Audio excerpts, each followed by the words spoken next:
Rise of Destiny is a booster set released in North America on December 1st, 2004, being the last core set of the year. It was also the last main set to feature Yami Yugi on the cover art, containing desirable cards such as Dekoichi the Battlechanted Locomotive and Thestalos the Firestorm Monarch. The set did have some merit in terms of competitiveness. While not a ton of monsters in this set were what I consider weird, I was able to scrape together this list of 10 that I believe are the strangest. So without further ado, let's jump into the top 10 weirdest monsters in Rise of Destiny.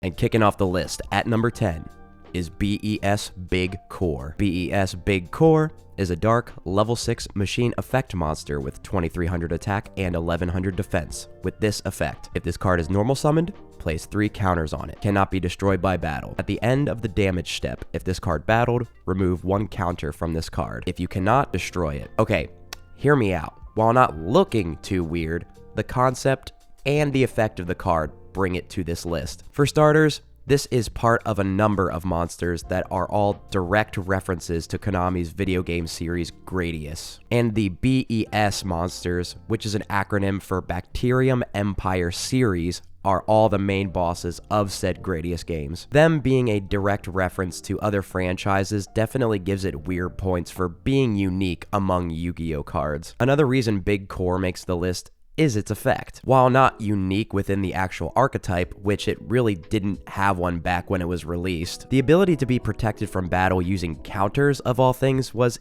indeed a very rare trait. It also being a glass cannon with its last stipulation of destroying itself after no more counters can be removed is something to take into consideration here. Look, I'm kind of grasping at straws here with this first entry since there weren't too many weird monsters in this set. I promise, it does get better from here, folks. And next up at number 9 is Bokoichi the Freightening Car. Bokoichi the Freightening Car is a dark level 2 machine normal monster with 500 attack and 500 defense, with flavor text that reads, a freight car that is exclusively for Dekoichi. It can transport anything, but most cargo arrives broken. Ah yes, here's that old school bizarre vanilla monster I love so much from Yu-Gi-Oh! This evil Thomas the Tank Engine ripoff is not only weird looking, but has a cute little pun in its name, giving it some points. The fact that it can transport anything is probably a hyperbole, but with Yu-Gi-Oh! Flavor text, you never really know. But what really perplexes me is why?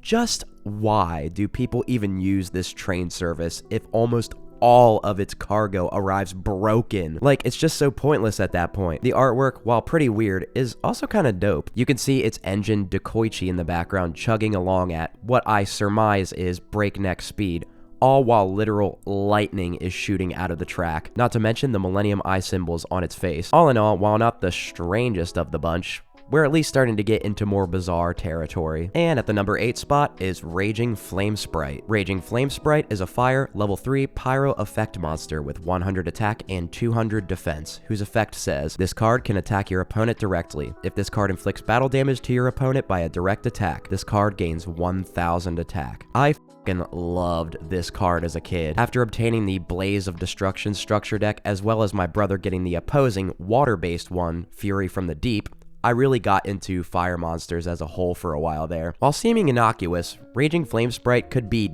deadly on the playground. All you have to do is equip some good equip spell cards to him like Mage Power and United We Stand, and you've kind of got an OTK machine on your hands. Although, he's not really a machine unless your opponent plays Clockwork Knight. My body is a machine. The ability to attack directly wasn't too unheard of in older Yu-Gi-Oh, but the fact that it had a bonus effect to gain more attack just added to its uniqueness. Plus, being a level 3 with level 1 stats makes it a bit more odd to me, despite it being able to go up to the appropriate stat line with only 1 swift attack. The artwork is also pretty interesting, being some sort of little elf fairy thing with a fiery staff while appearing to reside in a library. I'm also pretty sure that that's Book of Taiyu on the table. Not really sure what that spell card has to do with Raging Flame Sprite, Sprite or fire monsters as a whole, but I guess it just adds to the weirdness factor of the card. And up next at number 7 is Dekoichi the Battlechanted Locomotive. Dekoichi the Battlechanted Locomotive is a dark level 4 machine flip effect monster with 1400 attack and 1000 defense with an effect that reads, flip, draw 1 card. Then draw 1 additional card for each face-up Bokoichi the Freightening card you control. Vampire Train. Vampire Train. Like, they did not have to go so hard for this guy's artwork. The imposing figure that is Dekoichi really screams, Choo choo, motherfucker, here I come. And while not having the best effect in the world, especially for today's standards, back in the day, being able to just draw a card on a monster that also has a respectable attack stat for a flip monster, and it being a dark machine was just the icing on the cake for players. Just the fact that it's so scary looking is enough to make the list, but also the fact that it's a living train that can lift itself off the damn tracks with steam power, all while sporting wicked looking fangs, really solidifies why it makes the list. And at number 6 on the list is A-Team Trap Disposal Unit. A-Team Trap Disposal Unit is a fire level 2 machine effect monster with 300 attack and 400 defense with the following effect. This effect can be used during either player's turn. When your opponent activates a trap card, tribute this face-up card to negate the activation of the trap card and destroy it. Since we talked about direct references to other Konami properties in the first entry, let's talk about probably their strangest one. These fellas over here are characters from the weird and wacky game called Sexy Parodius, a goofy parody game of the previously mentioned Gradius games. It seems as though Konami actually used to not take itself too seriously, since they not only made a parody of their own game series, but added the main guys as monsters in their card game. And they all come together in this kinda underwhelming card. The weirdness not only comes from the lore and references, but the fact that they are considered both fire attribute and a machine type, neither of which I really see in the artwork. I'm pretty sure the individual monsters in this artwork were all fairy type, and I think only this guy, Aitsu, was fire attribute. I just love these funny guys. They've been on other non-monster cards as well, such as Fossil Dig. Yo, you think Ed Sheeran got the name for his one song, The A-Team, from this card? I guess we'll never truly know, though. Speaking of celebs and Yu-Gi-Oh!, did y'all know that Zayn Malik, formerly of One Direction, likes the game? I only know this because my fiance loved them as a teenager, and she saw that he not only lives in the same state as us, but he did a Shadow Duelist thing for Master Duel. Yo, Zane, if you somehow come across this video, I'm actually not too far away, and we could collab. Not only with Yu-Gi-Oh! Stuff, but music, since I'm a singer myself. Sorry, I got off topic there. On to the next one. And about halfway through the list, at number 5 is Ultimate Insect Level 3. Ultimate Insect Level 3 is a wind level 3 insect effect monster with 1400 attack and 900 defense with an effect that says, if this card was special summoned by the effect of Ultimate Insect Level 1, while it remains face up on the field, all of your opponent's monsters lose 300 attack. During your standby phase, by sending this face up card to the graveyard, special summon 1 Ultimate Insect Level 5 from your hand or deck. You cannot activate this effect the turn this card is normal summoned, special summoned, or flipped face up. Okay, now we're getting into some of the grotesque and eldritch these videos are really about. As one of the level monsters, which were a very shitty mechanic, it's really nothing special when it comes to effects and power level. At least its condition to summon its upgraded form isn't too stringent, not needing to destroy anything by battle like some level monsters, but having to wait until your standby phase to use its special summoning effect is way too slow. So if you can't protect it on your opponent's turn, you're DONE. But beside the unique level mechanic, the main reason this freak made the list is, well, look at it. This thing looks like a Dark Souls enemy. The multiple eyes, the long body, starting with a bulbous head, sporting some scary looking mandibles, and ending at 2 spikes on its rear. Not to mention how many fucking legs this thing seems to have. That's not an insect, my friends. That's a Lovecraftian abomination. Next up at number 4 is Creeping Doom Manta. Creeping Doom Manta is a water level 3 fish effect monster with 1300 attack and 1200 defense with this effect. When this card is normal summoned successfully, no trap cards can be activated. I don't know how big this thing actually is, but if it's closer to those humans in the background than I think it is, then holy hell, it gives off some real megalophobic vibes. While not as overtly ugly and eldritch as our previous entry, the fact that its name is Creeping Doom Manta, and the fact that it seems to be hunting for these people up here, along with sporting a glowing skull-like face on its underside, I think it's a lot more unsettling. It just looks like a normal manta ray for the most part, but has that otherworldly aura of I'll can kill you if you get too close. There are several monsters of different types and attributes that debuted in this set, which all had the exact same effect as our boy here. You see, back in the day, I thought this effect was broken. Interpreting card effects was not a strong suit of mine back in the day. I thought once this card was normal summoned, no one could activate trap cards for the rest of the duel,